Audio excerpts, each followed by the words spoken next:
Harnessing wind power is nothing new, but fishermen in Senegal are now using kites as an alternative to traditional motors. It reduces consumption because even though the engine's off, the boat still moves. Now we've just got to show fishermen how to use them. These kites are not just a way of conserving fuel, they also save lives. Fishing is an essential component of Senegal's economy, and there are over 10,000 fishing boats in the country. But most, like these boats off the coast of Dakar, are poorly equipped. They have no second engine, no GPS, and no life jackets. Every year we have much loss of life. There are about 50 who go missing. In this workshop in Dakar, kites are drawn, cut, glued, and sewn.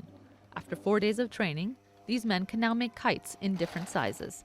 Fishermen who go to sea and get lost, who don't have a signal or if their phone doesn't work, kites can help those fishermen get back. Well, it's safety.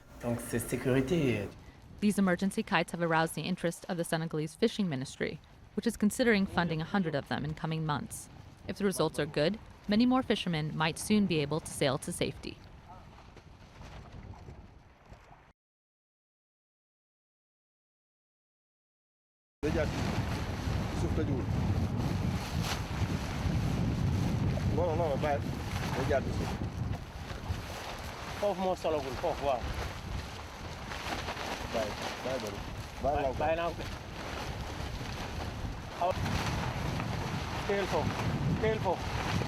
Teel rek teel poche côté yi bu chargé rek ngay dem teel non bul bàyyi demagul cerveau dafa nekk ci ndox bi waaw teel rek bu ko yàkkam teel waaw voilà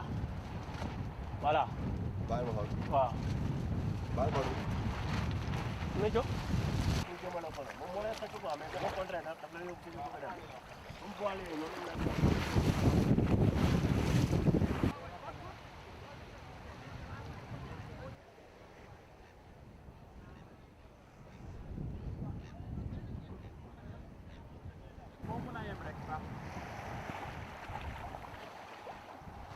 boo xëccee ñaari yoon rek